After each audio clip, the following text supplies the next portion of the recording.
How's everybody doing today? Great. How are you? I am okay. I told Jim when he asked me to be part of the drama that people are going to get sick of my voice because you're going to be listening to me for the next hour. But he didn't seem to think it was a worry, so I always have a net. I can just bar the door. Anyways, thank you. So we're going to get started. We're not going to have a break. So if people want to get up and grab a coffee or a snack, replenish your beverage, it's fine. Just try and do so kind of as inconspicuously as you can. No worries. Welcome, everyone. I think we're going to open with just introduction of what we're here for. I'm going to introduce some council members, and then we're going to have, well, actually, we'll start with an opening prayer, and then we'll do the introductions. Jim, do you want to go ahead?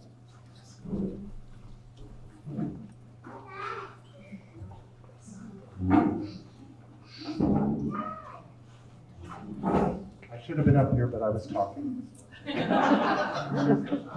Let's pray. Holy Spirit, we pray that you would move in us and among us at this gathering today. It's taken us a while to get here. It's taken lots of work on the part of the transition team and Reverend Steve Moore. It's taken a lot of work on the part of the whole congregation as people fill their questionnaires and as they came, like coming to meetings like this that show such a commitment to the life and the work of this church. And so we pray that that work would continue in us and through us. We don't know what tomorrow will hold, but we trust that you will be there holding us. And we trust that you will lead us in the path that you would have us follow. And so we pray that we would see with eyes that are open to new things, that we would hear other voices, that we would listen respectfully. And when we speak, that we would speak from a place of love. Amen. Thank you.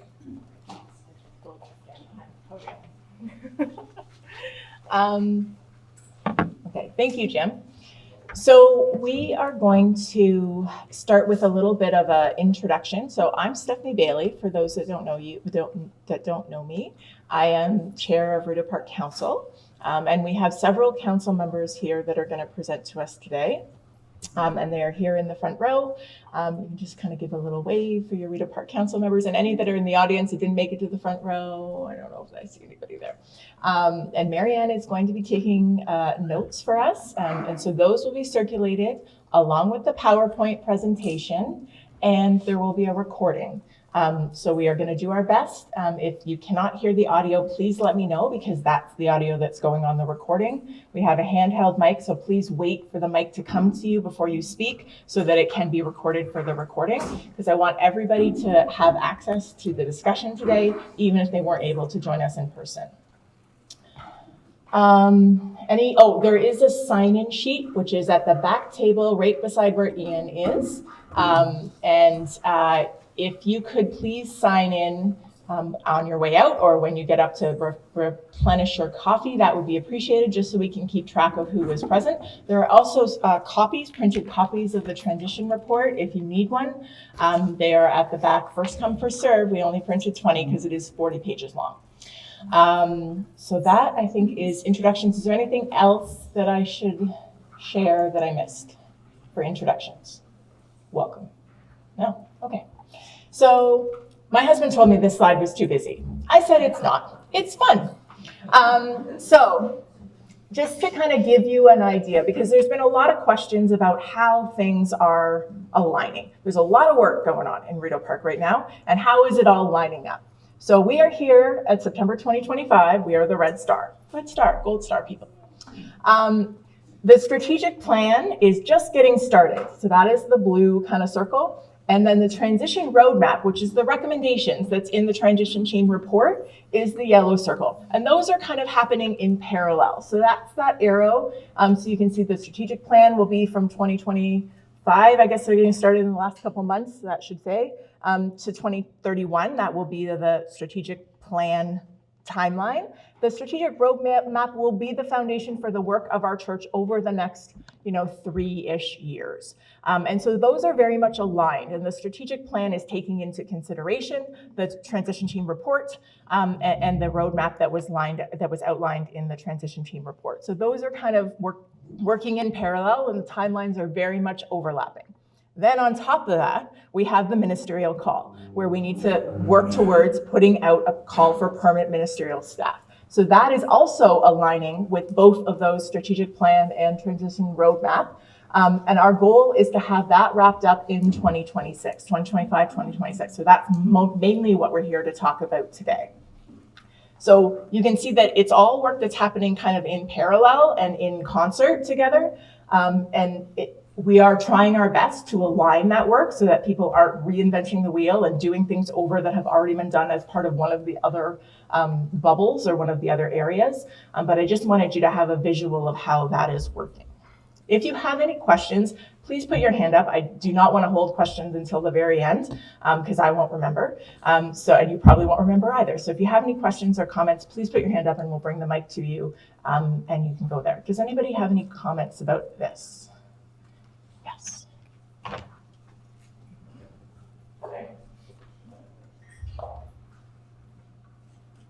Who's responsible for the transition roadmap for the strategic plan and work? Who's looking at it? Is that better? Wow. Put your right up to your mouth.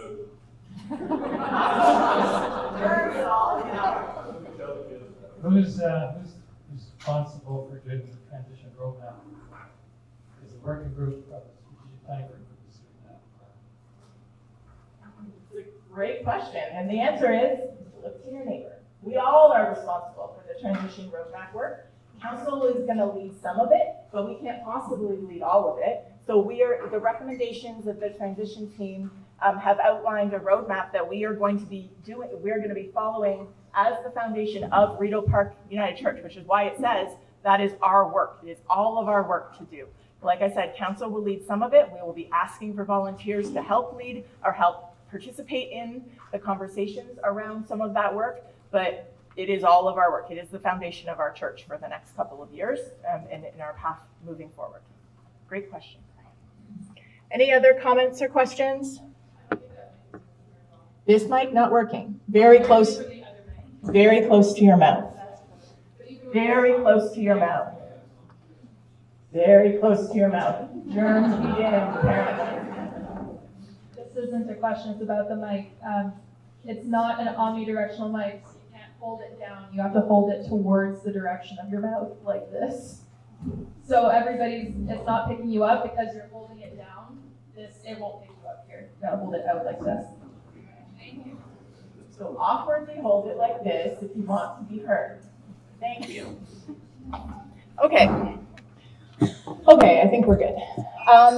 So just to give you an overview of the approach that we as the council have kind of decided on, and this is all up for discussion. That's why we are here, is to discuss kind of how we move forward. Given all of the overlapping priorities, strategic planning group, the strategic planning committee has started their work and is going to continue with their work. The transition report will be the foundation for the coming years, but all of the activities that we're going to prioritize from the transition roadmap and the recommendations in the transition report, which for here on out, I'm going to refer to as the transition roadmap because it's a mouthful. All of the recommendations that we're going to prioritize are related to what we need to do to get to a permanent ministerial call. Okay, so that is kind of the discussion that we had at council, is that strategic planning is happening and the transition report recommendations are not being ignored or disregarded, but we are going to prioritize the ones that get us to a permanent ministerial call, in addition to all of the other work that we need to do to get to a permanent ministerial call. So that is going to be the focus of the work that happens over the next year. Does that make sense? People have any questions or concerns about that as an approach? Okay, perfect. So in terms of the transition report, there are some things that are already in progress. So there was a report about personnel. So MMP has started working on the administration recommendations, and you would have seen in the newsletter that went out this week that we do have a new office administrator, Kirsten, who by all accounts is fantastic and has been a great addition to the team. Pastoral care. So we have had an establishment of a phone ministry to expand the reach of the pastoral care team. Communications, we do have new volunteer roles to help with communications, website design, social media, and that's one of the conversations that we have going before council for our next meeting is how we can better solidify the roles around that. Congregational outreach, so we've worked on identifying volunteers kind of before, during, and after service, specifically to ensure that people are feeling included and connected. So that's some of the recommendations that we've already started working on. And then a roadmap for the rest of the recommendations will be presented for review at the annual congregational meeting in the spring. Yeah, I see that. Can I get somebody else to run the mic?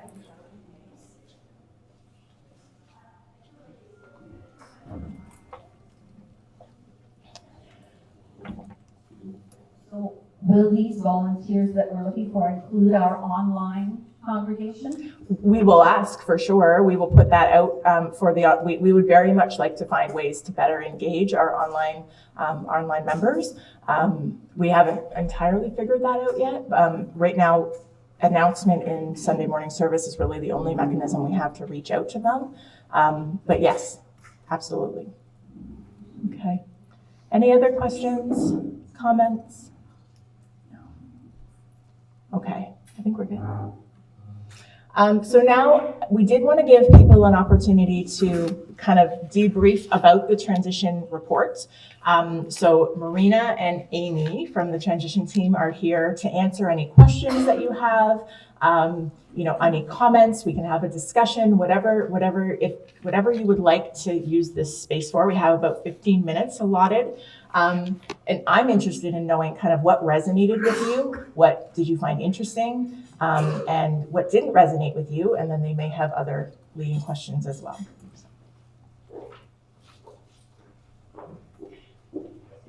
Just so you know, while we're doing this, I just realized I forgot to do something that I need to do for later in the presentation. So I'm going to turn the presentation off just while they're facilitating this discussion so that I can do that without you all looking at my messiness. I do also reserve the right that if a question is asked that I know is going to be addressed later in the presentation, to say, hold it, they'll get to it, okay? Because I don't want to steal from anybody else.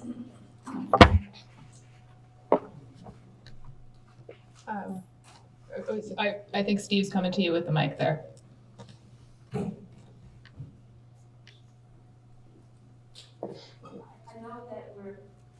know that we're part of a cluster. I just wonder if that has been successful, has been useful. I know that there's the first portion and then there's a late portion, and I didn't even realize there was a late portion to this. We did, you will have seen there were some recommendations regarding better leveraging our participation in the cluster, especially because, like you say, there's the layperson side of the cluster and the clergy side of the cluster. We weren't able to go very much in depth with that just because of the timeline that we had, but certainly Reverend Steve was participating in some of those meetings, and so he came with the perspective of let's make recommendations to try and leverage that more. But since the recommendations that we were making are really around what Rideau Park can do, we didn't want to speak for the other cluster churches. So we do certainly think that there is a lot of room for developing those relationships and maybe doing things like sharing our resources, whether that's hiring someone that works with all three churches so that we're maybe spending our money a little more frugally, but everybody benefits from the same skill sets. It could be things like, okay, one church has a band that's really attractive to youth and people are coming to join it. So why don't we promote that and they can promote something that we do and just kind of really leverage those. So I don't know if that answers your question, but that's kind of how we looked at the cluster side of it.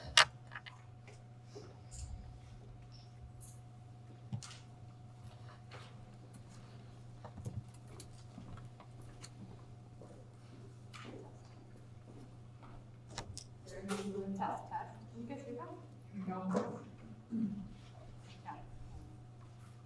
Test. I mean, I can hear you, but I don't know if it's coming through the mic.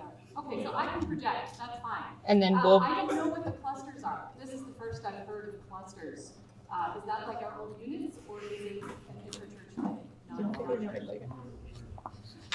so the question was, what is a cluster? And a cluster, I'm not sure what the previous equivalent would have been, but it's a group-based geographical grouping of churches in proximity. So they've got the clerical side of it, so the ministers can support each other, and then there's also the lay side, which I think we're hoping to leverage a bit more. I believe the other members of our cluster are Emmanuel, Riverside, Southminster, and Glebe St. James. Yeah. So it's a pretty substantial group. Yeah, my understanding is that it is sort of our kind of grassroots attempt to replace something that used to be more organized in the United Church, and that just due to the change in the organization, and I'm afraid I don't remember all the words for what we used to use because I wasn't involved at that time, but it's been sort of a way for the presbytery. Thank you. Well, and that's what I'm saying. It's not a replacement for it, but it's sort of our way of trying to remain close with our neighbors and share resources. But yeah, it doesn't replace it. It's just that was, I think the loss of that is part of where this came from. So I also learned about clusters last year. So you know what? We probably should have started with what that was. So good question. And I think there was another question over here. You're going to get a battery for the mic. Okay, well, if you speak up, we'll repeat it so that it's recorded. I'll just yell. So yeah, I guess it was more comments, or what resonated with me was like, yeah, I love the idea of getting more people in the church using it as a third space, and I know we have, a fair amount of that going on, but I guess my thought was just, yeah, the more we can get people in the door, even if it's not for actual church, that they, would see, all of the, our, everything we've got going on out on the walls and all of our bulletin boards and all that kind of stuff. I guess just the more. Sarah? Okay, yep. Hey. So yeah, I loved that idea. And then, yeah, specifically kind of trying to target getting more youth and kids involved again. And I think that the third space idea is a way to do that, and to try and engage a bit more on social media. And like the best, word of mouth is for us to talk about all of the awesome things that we do there. And so maybe we need to ask our youth that come here to engage a little bit more on social media and, share what we're doing at church, what we're working on, and that kind of stuff as a way for them to show their peers that this isn't, just like boring church. It's like a way to be a better person and become a leader. Yeah, thank you for sharing that. Just for the sake of the recording, I'll repeat a little bit of the first part, which was just that what resonated with her was the third space concept. And that one is particularly close to my heart, and I'm sure Marina's as well. Marina's the one who brought the term that we were using for that to the group. I wasn't aware of that term before, but certainly the concept resonates with me quite strongly as well. And so it's nice to hear that that's resonating with you as well.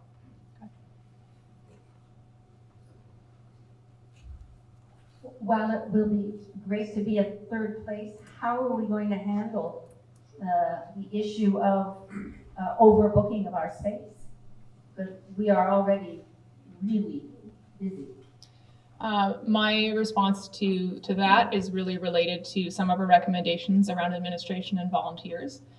So we've recommended that we look at what administrative work is being done. My son up there, if you're wondering why I keep pausing and smiling. He can have a muffin if he wants one. There's some muffins back there. Oh yeah, muffins got appeal. Cool. Buy us a few minutes there. So what was I saying? Overbooking, yes.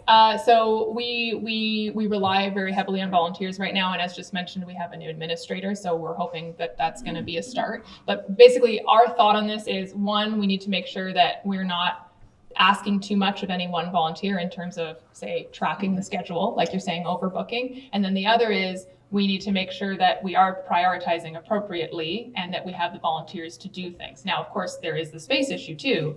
But that I think is a question that we would throw over to the congregation really, because what are our priorities? Because it doesn't mean we do more activities than we can manage. Of course, we need to use our space judiciously. But the question is, which activities are the most important to us as a congregation to offer, whether as a third space or whether for more kind of religious activities. And I think that that's not something that we as the transition team would be like, I don't think it would be appropriate for us to tell you which activities are most important. I think that's really up to the congregation. So that's my thought. Do you want to add anything? The other thing to think about is whether we already have activities and events in place that could be, with slight tweaking or a change in thinking or the way we're billing them, could fit more into that third space zone. So like the bazaar brings in people from all over the community. It can function very much in the third space. I imagine much the similar way, the kitchen capers or the deli pie. There's no religious Yeah, we need to say, there's a plug for nearly new sale. So there are already a lot of activities that are in place that I think could also very easily be more intentionally thought of as a third space and made more open to the community than they already are. Change in advertising, slight change in the way we refer to them, bring more people in, get them to see our place and us. It was one thing when I read the report, I thought we needed maybe perhaps some consideration. Mission and service wasn't mentioned once, to my mind. Rideau Park was built on mission and service in the beginning. It used to give 50% of all that was pledged to mission and service. By 2004, I think it was, we were about $115,000 a year. It dropped by 2014-15 to about 90,000. So we're down now to, in the last 10 years, we're down now to, I guess this year will be about 35,000. I think it's a consideration that we need to do is what is our commitment to the outside world beyond just our community. And that is, so it's just something that needs to perhaps be considered on that end. Yeah, thanks for raising that. I think that it's something that we didn't address specifically outside of kind of the outreach side of our report, largely because it seemed to us from our conversations that the kind of outreach that we are doing in our communities and the mission work that we do, at least locally, is very well organized. We need more volunteers, but it didn't seem like a pain point to us. So thanks for raising the monetary aspect of that. And I think that's something that we can certainly bring back to council for looking at more closely. Yeah, I think that's a really good point, Brian. I was wondering, if part of it is to do with the way we fill out the stewardship thing. Is that right? Is that where the mission service gets designated, how you fill out that form? That's correct. Yeah, so I'm finding myself that it's just easy just to put greatest need, like let them figure it out. And I'm wondering how many people feel like that, you know? And so why can't the church decide like how much we want to, what percentage we might want to donate all the time and just control it through the greatest need thing. Like instead of deciding ourselves. If I can answer, because I've been responsible for stewardship for a long time, we brought in an area of greatest need at a period of time where it seemed like it was a good idea. I think now what happens is people give, they give generously. They do mark it down just as you say, but they don't really commit to the programs.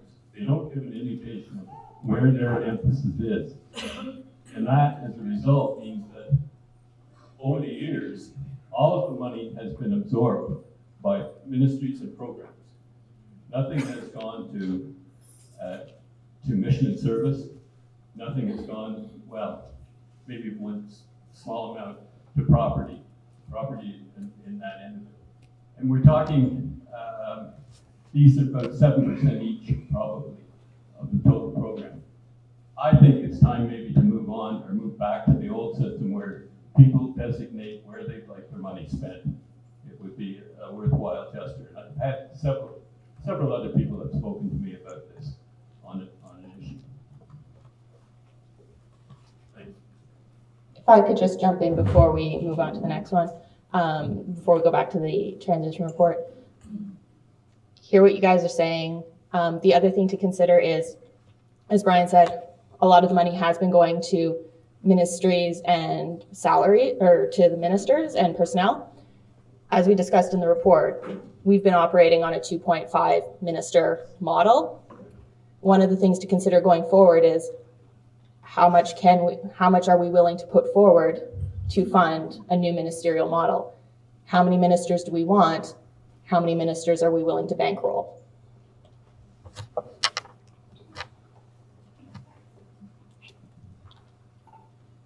Still on this question of mission and service, something we could do in the worship service was tell them a mission and service story. I don't think people are really aware of what the United Church is doing on that front. And the other thing is, I wouldn't know what percentage or what amount to put for my offering into each of the categories. So if we take away greatest need, I'd like some guidance. There's a pie chart. In every stewardship program for the last 20 years, there's a pie chart that indicates the amount of percentage of the total budget that's going to mission and service, ministries and programs, and to property. Well, that's what's going rather than what might go, Well, yeah, but it's. what we thought. I'm gonna have to cut this conversation off. I think this is a really great conversation and I'd love to have it brought forward another time, but we are running a little bit short and I don't want you guys to be held here any longer. Are there any other comments or questions from the transition report? Yes, about the first phase. I think it's a very interesting idea, but I'm wondering what we actually hope to accomplish by it, other than having people come in the door and attending that particular activity. Do we hope to just expose them eventually to Christian values, have a good idea of the church, join the church? And are there any studies on how successful opening up to third spaces and accomplishing these goals? Thoughts, but you can go. It's actually been quite extensively studied. If you Google it, there's lots. If you do Google it though, you have to look at third places. That's what the actual terminology is. Just somehow we got into the rut of using third spaces and we haven't managed to get out of it. But they find even if it's just a space for community without the religious aspect, for lots of information on the impact, particularly on children, as far as like community values, feeling connected to their community, safe in their community, leadership development. It strengthens the community as a whole, increases ties, can increase access to different resources. Someone comes in who maybe is not affiliated with us religiously, but still has a skill that they'd be willing to offer us because their kids come here for whatever activity it is. They may never come to a Sunday service, but they can still be a productive member of our community and a welcome member of the community.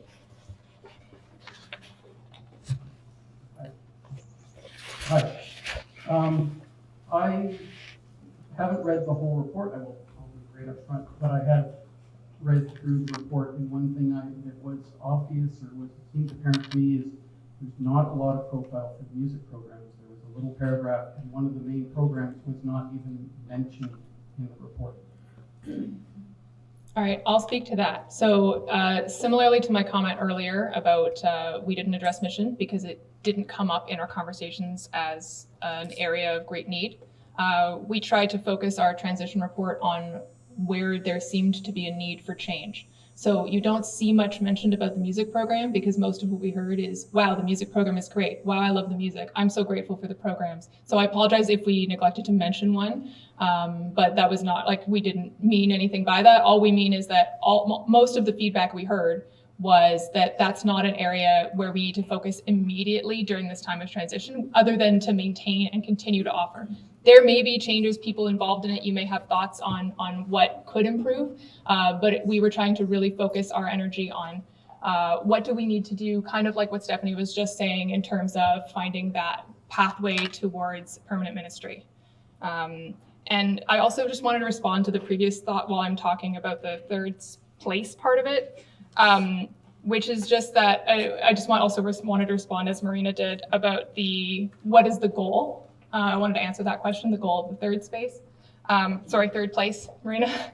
I keep saying space, which is that it actually says in our report that the goal is not traditional evangelism. We may end up with new churchgoers. We may end up with people who are like, wow, this is great. I didn't know church could be like this, or whatever it may be. However, the primary goal is not necessarily that. That's like an added benefit. And we see it, at least from our team's perspective, also as how are we serving the community. But like Marina said too, there's side benefits, like we might, have volunteers who help us out with things. Anyway, just wanted to address both that. I'm not sure if that answers your question, my first answer there, but. Well, I mean, one of my concerns is if there's no profile in the report at all, that as we go forward and people keep referring to the report, they will lose that reference to the existence of those programs that are very, very important, that everyone says are doing just fine, but they're not mentioned anywhere. So I think that's an oversight. Well, there is a section on here where we specifically say there is no desire or change or any remark on unmet needs under the music section. That Rideau Park places a high value on a variety of good music at worship. They're appreciative of the inclusion of parishioners who wish to share their musical talent and who generally like to sing and worship. The skilled music staff, the organist and pianist, the music ministry coordinator, and the 2 lead singers are appreciated. So I know that was a small section, but that was our intent, was to. Where's the third set of music leaders in the handout program? Like I said, I apologize that you feel like we've neglected to mention some things. Like I said, the goal was really just to summarize that we have an excellent music program and that there was no identified need for change. This report is about the changes that need to happen. And so we tried to keep our mentions short. Again, apologies that you don't feel represented by that, but that's the intent behind it. I'm sorry, it's not represented. Okay, I hear what you're saying. I am gonna say, I think we need, so we've got three hands. And I think we'll go with those 3 hands, and then we are gonna need to cut it off because we do have a lot that we need to discuss. If there is a desire to have a further discussion, we can look at a platform or a venue to do that as well. Okay. Morning. Just a general comment on transition report. It was excellent, and it outlines a whole lot of things that we need to look at as a church. But just one thing that really stood out to me was that a lot of that work requires more volunteers, and without volunteers to do it, then it won't happen. So it's just a comment that, I know a lot of volunteers here are pretty tapped out already, some of them. But perhaps we need to focus in particular on recruiting volunteers. And I know we're already doing that, but just to mention, I think it's a key component. Yeah, I completely agree. That's something that stands out to me as well, that is a primary need. I'd just like to make a comment. I live on the Crest Road right behind the church. And the church has an enormous impact on this community because it's open, because it's a third place for people in the community. I'd like us to remember that we are not only in a time of transition here at this church, but in Canada and in North America and in the whole world. And that a lot of, it's not going to be white people with English names anymore, okay? And we need to understand that a lot of people do not have a very positive idea of Christianity right now because of all the craziness that's going on in the States, because of the very fundamentalist and right-wing people that call themselves Christian. And a lot of the newcomers coming in are afraid of us because that's what they hear. And I think it's a big responsibility to remain open and to accept people into a third space, even if that means coming and running around in a daycare program. I had a young girl staying at my place for a year or so and brought over for one of the spaghetti dinners that the Boy Scouts run. And she was very curious about it because she'd never been in a church before. And I took her into the sanctuary and she was totally wowed with the whole concept. I think that we are a very select group here and that we need to build an open relationship with the rest of society and not focus too much on our own purity. That's all I'd like to say. One more comment at the back there, and then we do have to move on. If you want to keep the youth involved, there is a need for a children's regular program and a teenager television program. And so that is a definite need that should be addressed. Well, thank you everyone for your comments, your questions. They've been heard. I appreciate you sharing them with us. Obviously the report is how it is, and if I could make some adjustments to better include people, I certainly would, but the report is out now. So we move it on to council, acknowledging and hearing your comments. Council, as well as of course the strategic planning. Are we a working group? Are we a committee? I forget what we're called, but Gavin will tell you more about it. And so certainly we will bring those comments and keep them close to our hearts as we move forward in the next parts of the work. Well, look, the report is published. Okay, Gavin will address that comment. Thank you.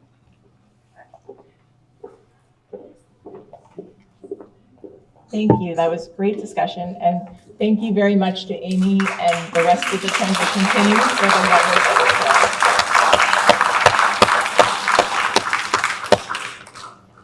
work. Okay. So now we are going to talk more about, remember I said we were going to focus on the path to permanent ministerial staff. And so this is going to be our critical path. So the first one is the strategic direction. So we are going to take elements of the strategic planning committee and use them to further our ministerial call. We need to be able to clearly identify the vision, mission, and strategic priorities of our church in order to put it in the ministerial call so that potential ministers know what we're about and where we're going as a church. So that will be the priority.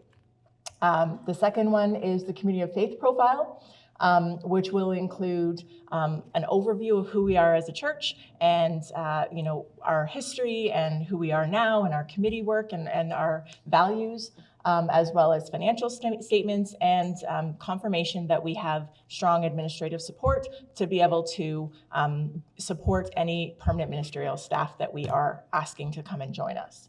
And so, sorry, you can see, and it's in, sorry, it's okay. It's in white at the bottom.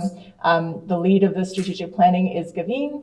The lead of the community of faith profile is myself. I will change the white, which I know I got feedback to do and did not, and I apologize for that. And then the third priority is the transition priorities, which is what we've talked about in terms of council identifying priorities within the transition report that we are going to focus on in the next six months in order to further strengthen our ministerial call. And that is going to be led by various council members and going to include also the vision, so you can see some overlap there, governance recommendations, as well as personnel and ministerial requirements. Yep, go ahead, Sharon. I don't know where the mic ended up. Steve's gonna grab it, thank I you. was wondering what is included under admin support? So basically, as part of the community of faith profile, we need to be able to demonstrate that we have permanent, strong administrative support for any potential ministerial staff, and that that's stable, and that it's, you know, how whatever the FTE is and what the responsibilities of that administrative support include, so that ministers know what they are going to be expected to do and what they're not going to be expected to do because they have admin support to do it. Who is included in that? Any and all admin support. Okay, so the Jeff? Yeah, so so the community of faith profile is an overview of the situation at the church. I have to specifically include a section about administrative support, which I will include office staff, custodial staff, like all of the admin work that happens in the church that we're not going to expect a permanent minister to undertake. So it will all be included. Okay. Any other comments, questions about the critical path? Other than the white lettering, apologies. Okay. Next slide. So the first one is we're going to speak to the strategic direction. And Steve, if you can get the mic to Gavin at the back. So Gavin is not weight bearing and post-accident and very graciously agreed to join us. So sit back down if you need to, Gavin. But on my one knee, I'm good. Okay. The chair is good. Perfect. Okay, so hi church, my name is Gabby Kadot. I don't know if I could make my way over there. You guys are all turning. It's fine, whatever. Do your thing. It's okay, you don't have to look at me. I'm not gonna. I do MS Teams meeting, screen on, screen off. Hold it up. Whatever's comfortable. Hold the mic. So for those of you who closer. Okay. All right. Pop star light. So for those of you who don't know me, my name is Gabby Kadot. I've been going to this church, I feel like I should count this before, like 19 years or so. My husband and I got married here, and when we got engaged, we said, you gotta get a church we called our own. So we were gonna pick one or the other. I drove to this neighborhood a number of times. I don't live anywhere near Alta Vista. And it was such a cute church. So yeah, gardening, ministry, hello. And decided to come visit here. I did a sprint of church visits that morning. I visited 5 churches. This church, somebody said hello to me. Somebody introduced themselves to me and said, hey, welcome. Thanks for coming. My name is. That was Lorraine Presley. And John and I have been coming ever since. We got married here. Our daughter was baptized here. I started off in Sunday school ministry, then did stewardship, ushers, counting team. Remember the counting team? Yeah, counting team. So lots of different things. And now I'm serving in ministry on the strategic planning team, leading this team.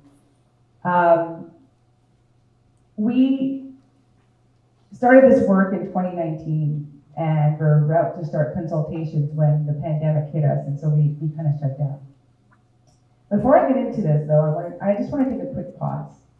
I use the word ministry, and that's purposeful.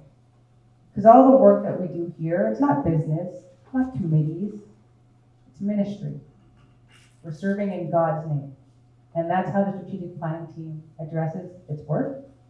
We're a group of people from this congregation who are serving in God's name to support the church in articulating what's important to them. I say this because just yesterday, as you guys pointed out, I am injured and I will have a long journey to get back to full health. So it's about 20 weeks plus. Yesterday, I'm just going to do a little testimony here before I get into business. Yesterday was probably my lowest day since getting hurt. Super sad. I'm an extrovert. I'm alone. And I had a wake-up call talking to my physiotherapist about how serious my injury is. You know, I had an idea of what the 20 weeks was going to be, and reality checked me down to this is bad. And I could barely get out of bed yesterday. And who rings at the door? Crystal, from the pastoral care committee, with a blanket. Church is praying for you.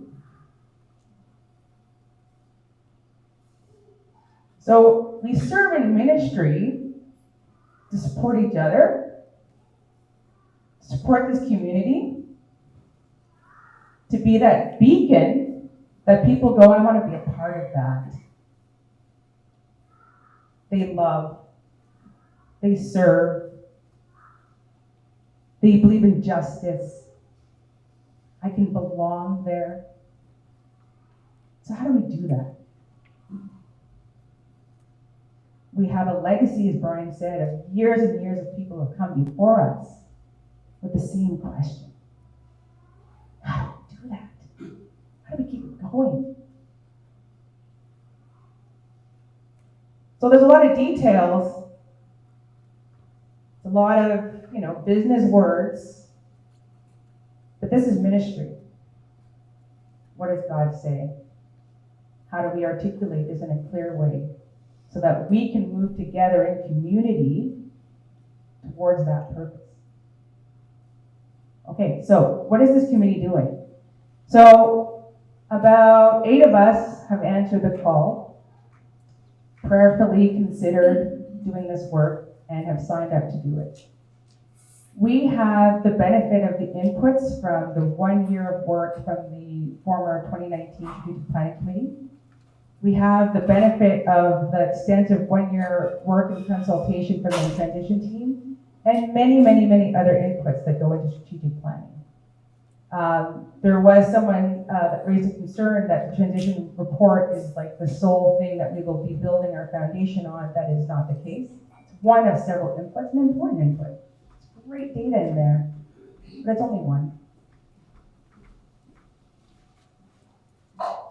We will be looking at, as you see in the next phase, confirming a vision and mission. What we have right now is an affirming vision statement, and it served a purpose when it was created. We really had to tell people that we were changing, that we were an affirming ministry. We articulated that well. It's still on the website. It's about 2 paragraphs long. But we want to keep that, but we want to articulate even more crisply what our vision is, what our mission is. So that was our first task that we did as a strategic planning team. And we took a couple of weeks to do that, and then we met and we discussed and we drafted something that you guys will all be consulted on. I didn't bring enough because I thought we'd be at tables. But anyways, there's about 20 here. You can take one, pass it along. But it's got the QR code to the survey. It'll also be in the newsletter, so you don't have to do it today. We can probably get those copied. Okay, if people want to take it home with them today.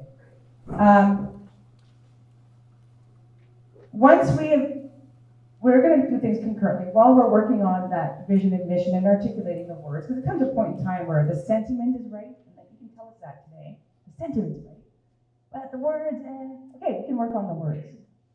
More importantly, is the sentiment right? Then we'll be working on what are our strategic priorities. Over the next 5 years or longer, we're going to start with 5. We'll see if we can go further than that. What do we need to be focused on? Where do we all have to row in the same direction to get what we need to have done for what's important to us, what's important to our community, how we see our church being best placed to serve? We're going to set some goals. We're going to set objectives for each of those priorities, and then to get super into the minute detail. These things will inform the community of faith profile. Are they written in stone at this point? No. But it's going to be enough to help the search team have the information they need to start to articulate what kind of minister we're looking for. And then we'll have time, past the AGM to have a draft plan, kind of review it, discuss it, amend it, and then have something final. But we have a couple of tracks, as Stephanie said, that we're moving on, so we're able to get to a certain piece, hand it off. That's good enough for the next phase. Well, we refine. So these are the people who have heard the call to serve on this committee. And I'll stop there. Questions, comments? Give the mic to Steve and he will run it. Thank you, Steve. I feel like you're running around. I apologize. I could use the exercise. Gavin, could you explain the difference between a vision and a mission, please?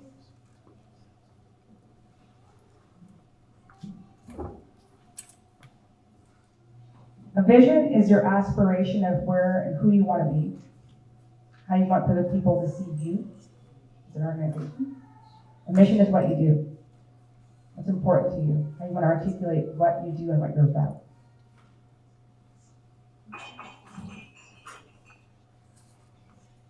Any other questions for Gavin?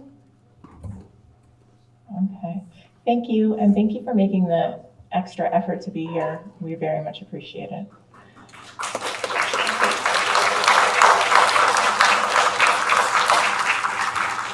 I just want to say, further to Gavin's kind of testimonial, I think a number of us have had the experience, my family included, and I've talked to other families that have had that experience where we come to Rideau Park, not really sure what we're going to expect, and we had one person that is the beacon for us.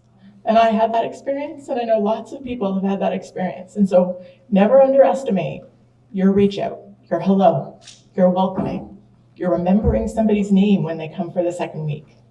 Never underestimate that. And please try and do it more. Try and be as welcoming as we can, because I'm here because of that.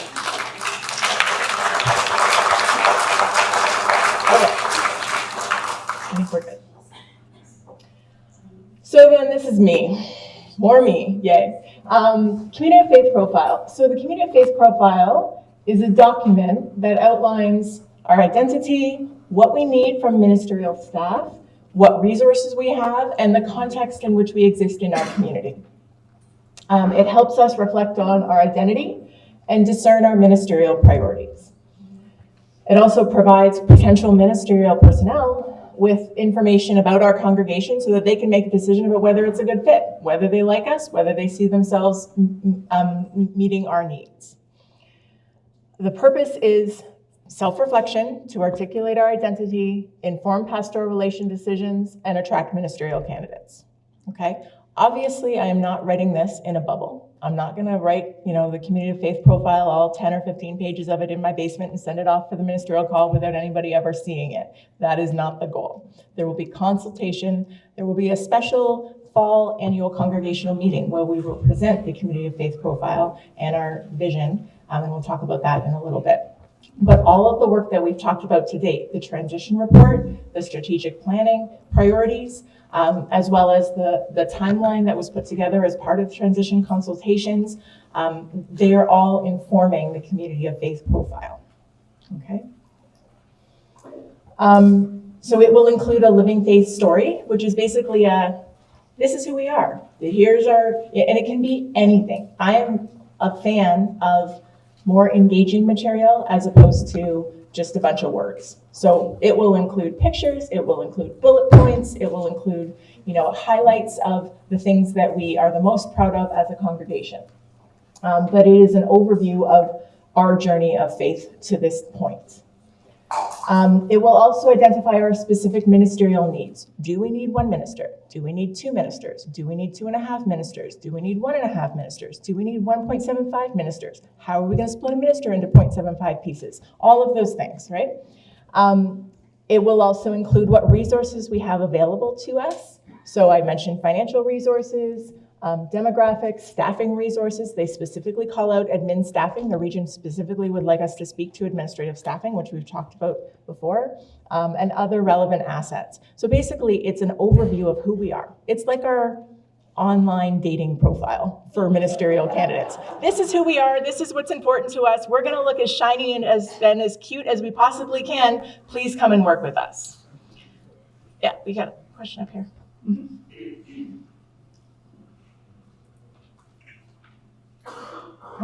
Hello, my name is Audrey. I'm asking the question. I don't have a computer to communicate with the church. I have a few pages of handwritten feelings and opinion, documentation neatly done. I was informed by Patricia that today, maybe after the meeting, preferably probably after the meeting, I have an opportunity to submit my documentation. So I just wanted to bring to your attention that I have documentation for you at the conclusion of this meeting. That's perfect. Thank you. I will very gladly receive it. Thank you. I'm so glad to give it to you, and you'll be impressed. I look forward to being impressed. At any point in any of this, if anybody has any feedback that either you didn't have a chance to share today or you hadn't thought of, but as you're mulling it over, you think of it, please reach out. The Rideau Park, the council at Rideau Park email comes directly to me. I also have a box outside of the office that you can leave handwritten materials or any other comments. And there will also be an opportunity for feedback in other ways that we'll talk about in a little bit. So please do reach out. Crystal, was that a hand or just a wave? Yeah, I don't know how many people noticed, I found it interesting, only the full-time minister would be a member or ordained minister recommendation in the translation. And then the other, if we do have another, half-time would either Ray or, yeah, and I think that's a great idea. Okay. And I think it's probably maybe a student minister or something like that. Yeah, so I think we are going to need to look at various ministerial staffing complements. I'm not sure that's 100% what the transition team report said, and I think Marina's going to speak to that a little bit. But we do definitely need to look at different complements to meet our needs for sure. So that is a recommendation in the sense of we need to explore potentially alternate options. Historically, all, I believe, of our ministers have been fully ordained. That's what we've gotten used to. And that's not to say that whoever we end up with next, that can't be the same structure. However, there are a lot of churches in the area that are also looking for ministers, and there are, from my understanding, probably not sufficient ministers to staff all of our churches the way we've been accustomed to. So the recommendation is to be open to the possibility of looking at different structures or different sort of levels of expertise and qualifications.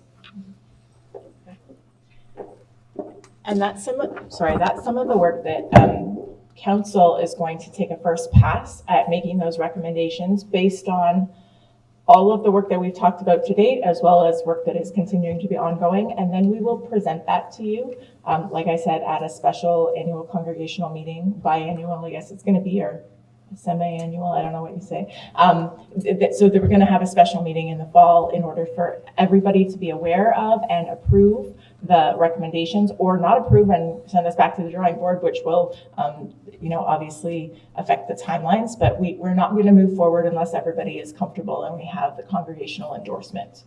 Yeah, go ahead. I know that some of the congregations have pulled clergy from overseas, and that's something we might also consider. Absolutely, yeah. Okay, I think the next slide is good.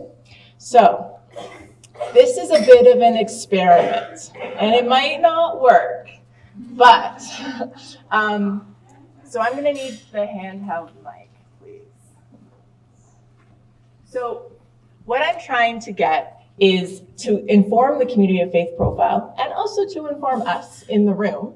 I'm trying to get an idea of what does being part of Rideau Park Church community mean for you.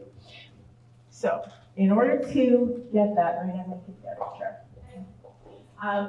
I do have, and if I could get maybe Marina and Steve and Ken, I do have a paper way for you to do this. If you do not feel comfortable engaging with a QR code on your cell phone, I do have a paper way. You can fill it out on paper, leave it at the door on your way out, and I will make sure that it's incorporated. However, if we go here,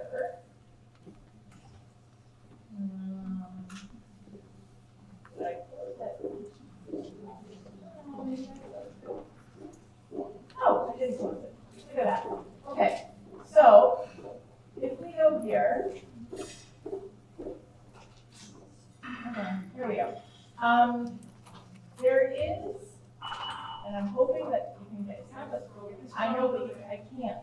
Oh, this is what my concern. So, give me a minute.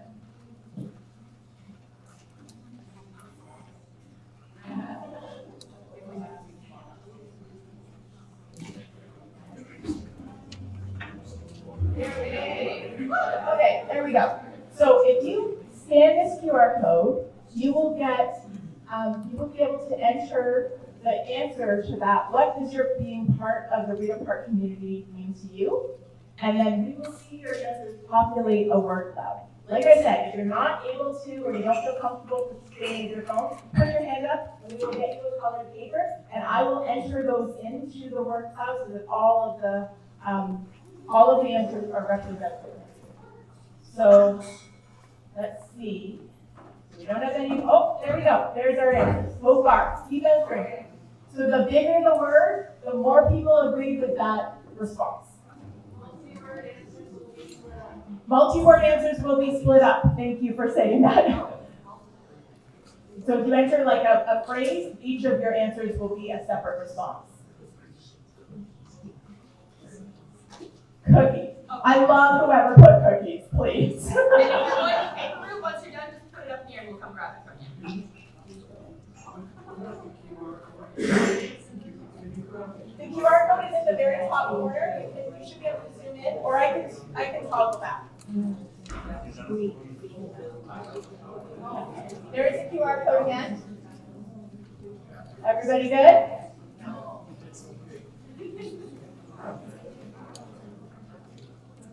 And then there's the responses. Scouts, community, music.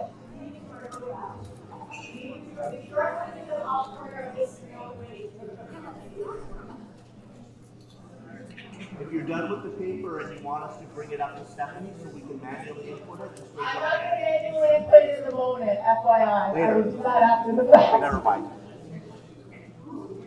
Okay. Yeah, unfortunately only 3. I had to cut it off. Okay, we're gonna give it another minute, and then we'll see where we land. Yeah. You can just give them to 10 minutes. Yeah. If you have a paper, just roll them up and somebody will grab them. Okay. So thank you all for participating in my experiment. You can sorry, more than 3. So if you want more than 3, get some paper and fill it out, and I'll enter them in. Okay?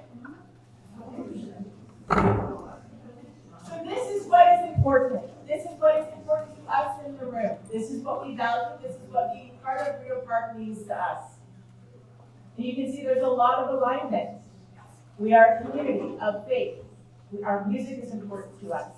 Our family, we feel like a family here. Our friendship is important to us. The support that we get from our church members is important to us. Hopefully the support we provide to our church members is also important to us.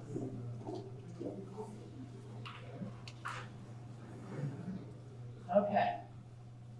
Like I said, if you didn't get enough responses or you weren't able to respond, get a colored piece of paper and I will enter it in to make sure everybody's able to.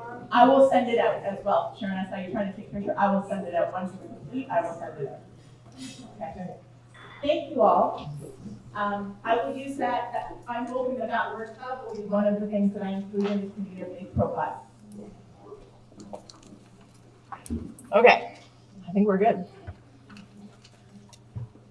So now, because Steve isn't busy enough today, he's going to come up and talk a little bit about the transition priorities from council.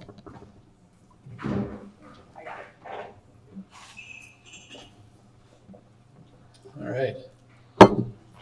So, can I still say good morning? We're still good? It's not afternoon, okay. Good morning, or good afternoon too, in case I don't see you later. So, we're talking about transition priorities, and of course, some of this stuff we've addressed in broad strokes. In particular, Gavin spoke quite well about vision, what vision is, what the purpose of it is. You can see why we would include that as one of our top priorities.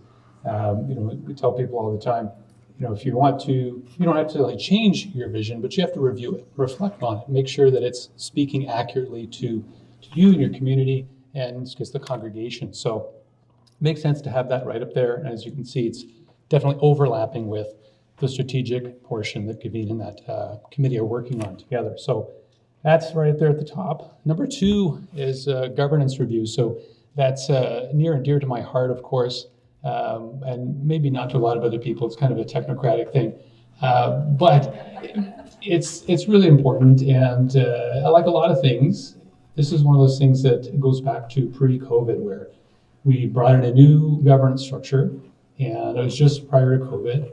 And the idea was to do it for a year or so and then evaluate it.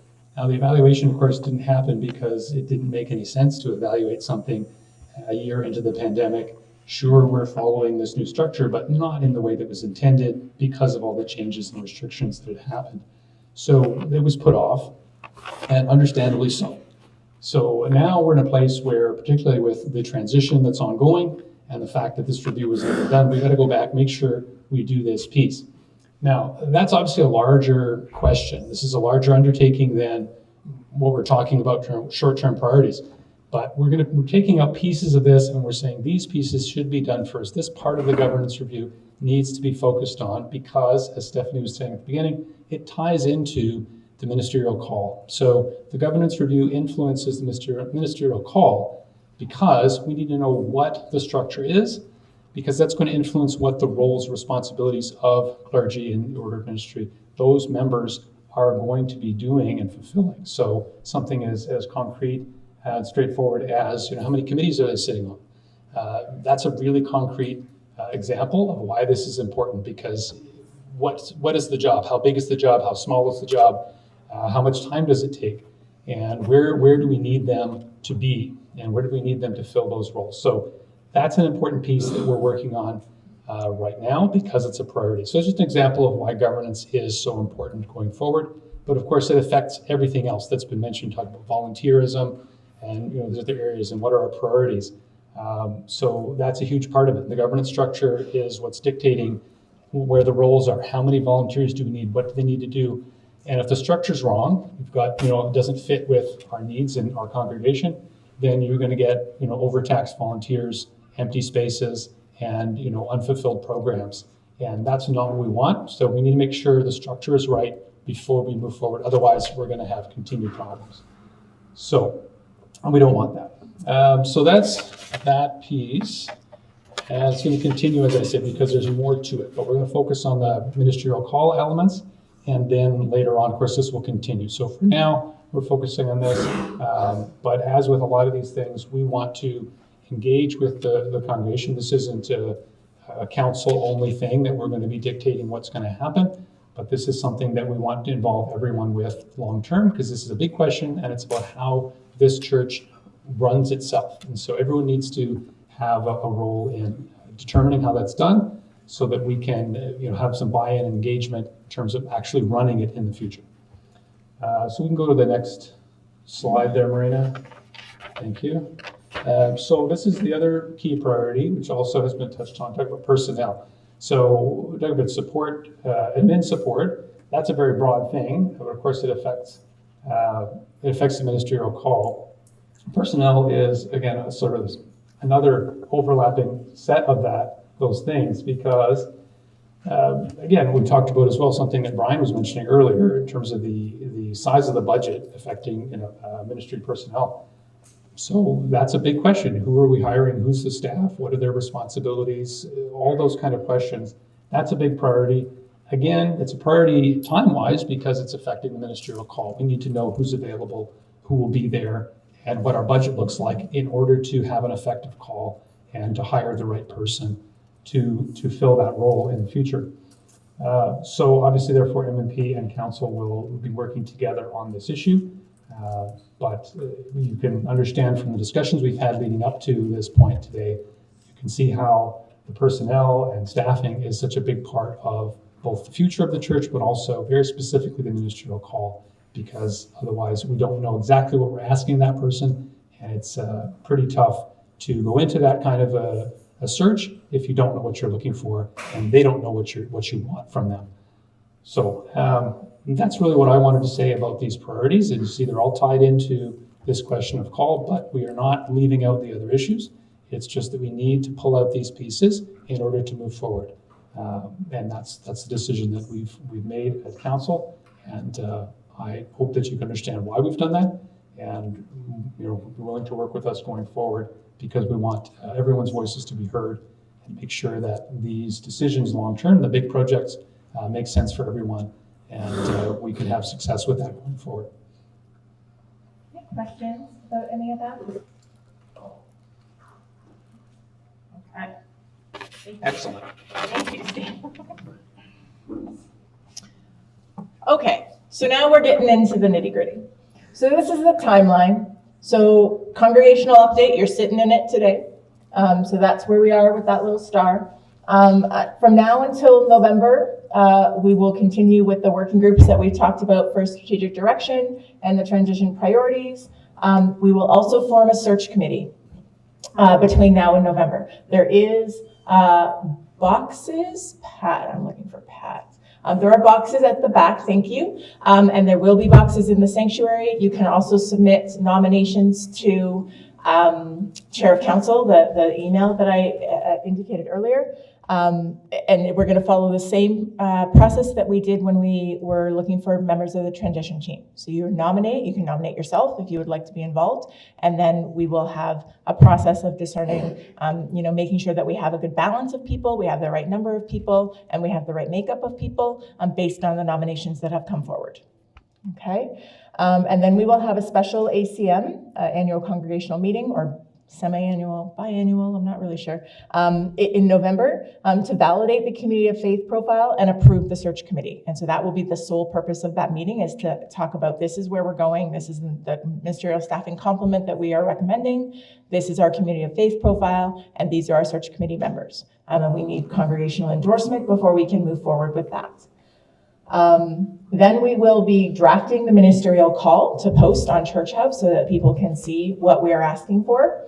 And the search committee will develop the tools and process for how we're going to interview, vet the applications, and make a decision about who we are going to hire. And then our goal is to get the ministerial call January. I actually thought I had changed that slide based on a conversation, but it'll be January, it might be February. So January, February, I think I had changed it to February. It might say February in another slide. I may have missed updating everywhere. But February 2026 is our goal for a ministerial call, in the anticipation that we can get permanent staff, or permanent ministerial staff, to start in September 2026 with our kind of launch of the new year. For those of you who have kids, school year always feels like the launch of a new year. Yeah, I see some questions.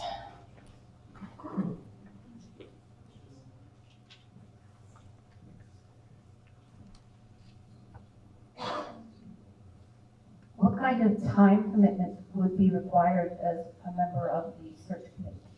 So the search committee for the next, starting in, as you can see, starting in November, once the search committee is approved, there will be some administrative work, developing the tools for how to vet the applicants and interview tools and those things.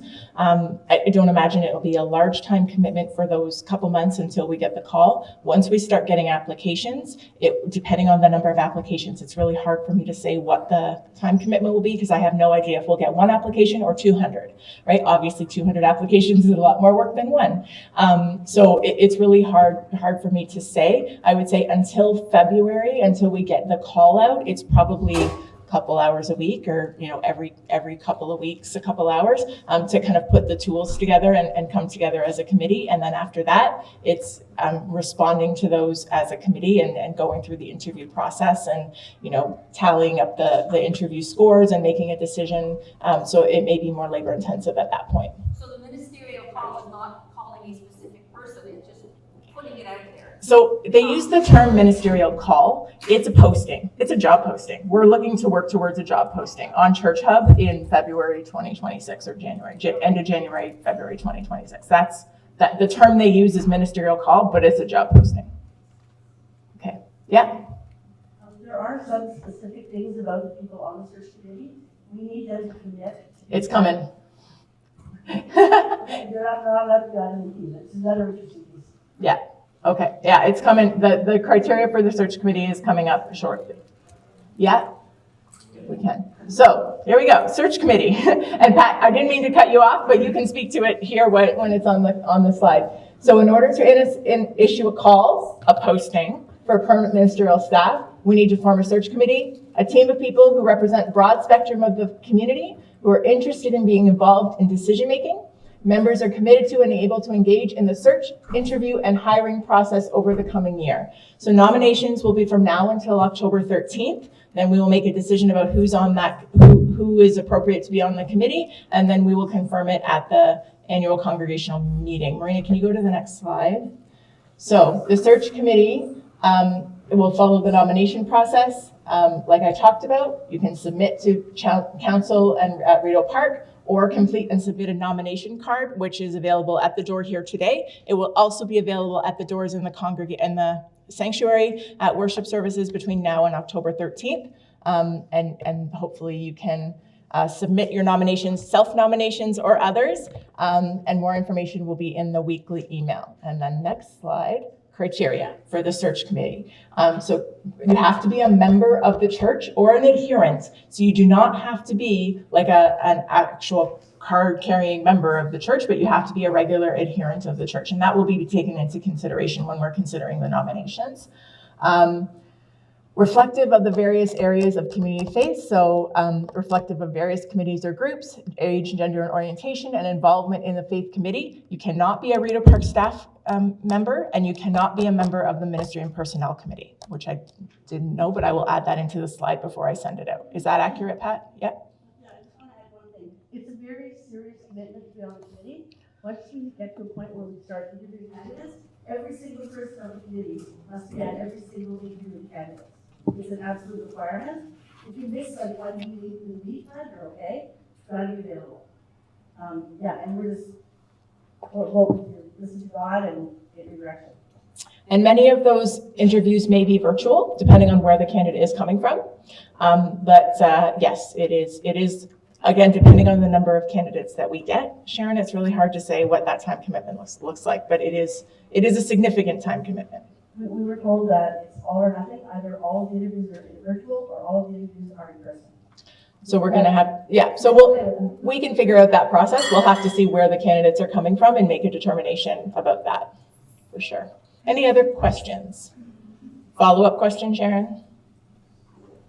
No? Okay. Anthony, go ahead. Yeah, just a quick comment. Told by Pat, told by whom, may I ask? That seems kind of, I would suggest pushing back on that if we could. Like, isn't an in-person interview much nicer than a virtual interview? Yeah, I think it's probably a fairness, right? If you have an in-person interview for some candidates and a virtual interview for other candidates, they may not be evaluated on a level playing field. I think it was probably also direction from the ministry, from the region. Mike. We have a liaison who is assigned to Rideau Park to guide us through this process, and they have very strongly recommended this, but they were appointed to us by the Pastoral Relations Commission rather, right. And they will guide us and then they will tell us what we can and can't do, like you said. You got to stay with the mic, Pat. We can hardly hear you. But yeah, I think there's a lot of process, and I see a lot of hands. There's a lot of process to be figured out, and part of it will be figured out by the search committee in conjunction with the Pastoral Relations Commission at the region. So some of these answers we do not have, and it will be a process that we put in place, and the search committee will lead the work in putting that in place. Yeah, go ahead.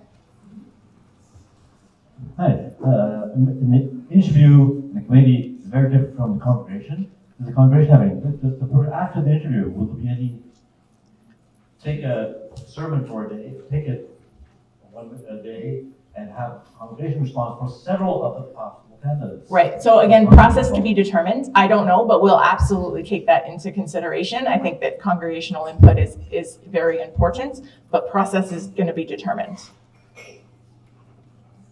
Yeah.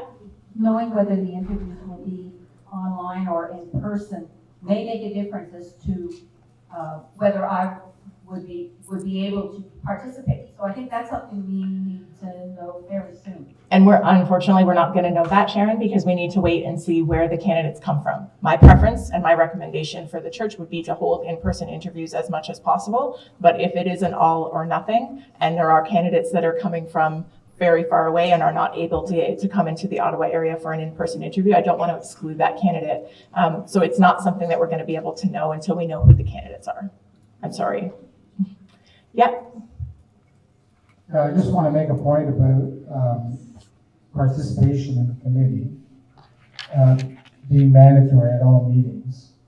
And that's a nice thing to have, but life does get in the way, and you can't control every situation. So ideally, yes, everybody should be attending, especially in interviews, but there should be a mechanism in place so that if somebody can't make it for health reasons or otherwise, that if it is online, a recording can be made and they can view it later or something like that. It shouldn't just be so carved in stone that you must make every meeting, because that's unrealistic. Yeah, so again, process is going to be determined, and some of this we don't have control over. Some of this is the required process from the United Church of Canada and is dictated by the Regional Pastoral Relations Commission. We obviously can push back, as Anthony said, on some of that and make recommendations. The other thing is that a search committee, the entire membership of the search committee may not end up being the interview committee, right? There may be a smaller subset that's the interview. You know, you don't necessarily need 7 people to sit in an interview. I would argue you shouldn't have 7 people because it's very intimidating for a candidate. You might want 2 or 3. That is the interview subset who can commit to being there as much as possible for everyone. So those are, again, process to be determined. What we're trying to figure out now is interest, right? And gauging interest. And we can have a conversation at our next council meeting about, you know, making some of those recommendations, but I don't want to hamstring the search committee with this is how it's going to be run, because some of that will be determined by the search committee. Okay, one more comment and then we can move on. I'm doing my best to get you guys out of here. I was aiming for noon, now I'm aiming for 12:15. Any more comments? Okay. Oh, yeah, here.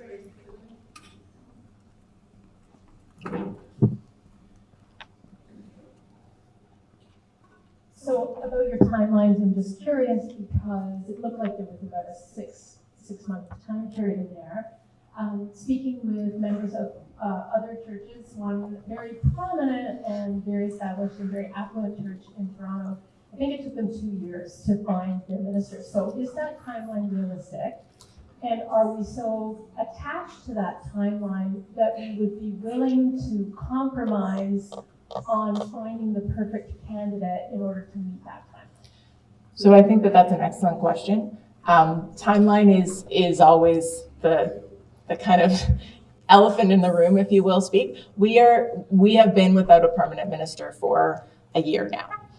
And so at the end of, you know, if we are able to get somebody in place to start 2026, it will have been 2 years. And there has been some significant work that has happened in the first year. The work that we are expecting to happen, I've laid out in the timeline here for the next year. If we don't get any candidates, or we don't get any candidates that we think are going to be a good fit for our congregation, obviously we'll have to reconsider. I don't think that anybody wants to move forward hiring a permanent minister that is not going to be a good fit. We want to find somebody who's a good fit. We also do need to demonstrate to the region and also to our congregation that we are moving forward towards a permanent ministerial call. So we've put in place these timelines. We're going to post in February. We'll see who we get. We'll see what the candidates look like. We'll see what the search team is able to kind of make of those candidates. And then we'll make a decision. Do we need to extend the call, post again, rework our community of faith profile? I don't know where we'll be at that point. But I do know that I think we need to aim for that. And then I don't think anybody is interested in compromising our needs in order to get somebody to fill the seat in September. But I also think that we need to move forward so that we can see what's out there and we can get ourselves as ready as we can to put ourselves out there for the ministerial community. Okay, thank you. Any other comments? Yeah. What body makes the final decision? What body makes the final decision? I honestly, I don't know the answer to that question off the top of my head. I know that it is a recommendation of the search committee to council, and then council will bring it to, I believe, the congregation for endorsement. Council's not going to hire a minister behind everyone's back. It's not going to happen. As long as I'm chair of council, it's not going to happen, but I don't know exactly what that mechanism looks like. Jim knows, maybe? It is by congregational vote. It just happened at Britannia, so the committee, the search committee, brought a candidate forward. The congregation held a meeting. The congregation votes. Okay.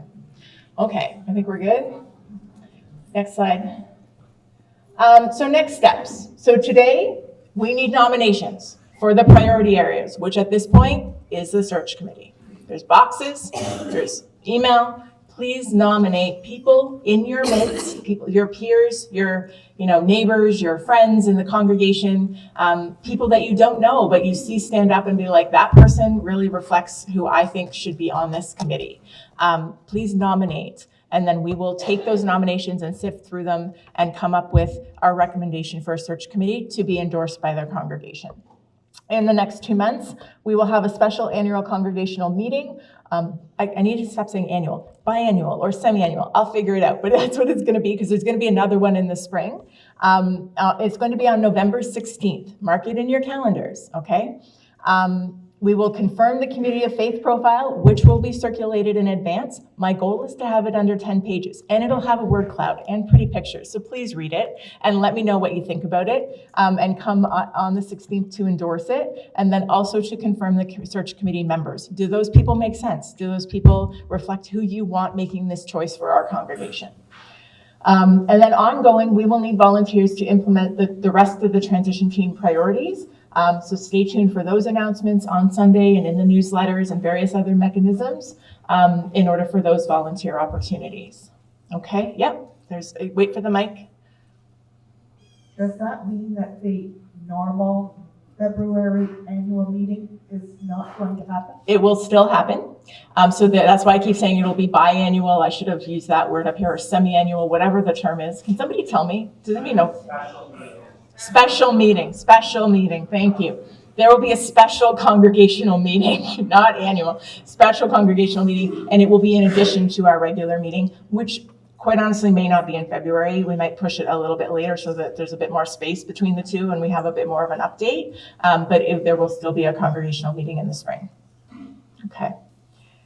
I think we're good for next step. So this is an exciting time at our church. It's a busy time. There's a lot of work to do, but we have a lot already that's done and we have a lot of momentum that we can build on, okay? Please get involved. It is your church. This is our church. It's all of our churches. We're here because we want to be members of the community. We want to experience the faith and the community and the support. That was what was in our word cloud. So get involved. Put yourselves out there in whatever capacity you're able to help shape our future together. Okay? Does anybody have any last comments or questions? Nancy at the back. I would just like to thank you, Stephanie, the council, and the people on the transition team for all the work they put in. This is not easy.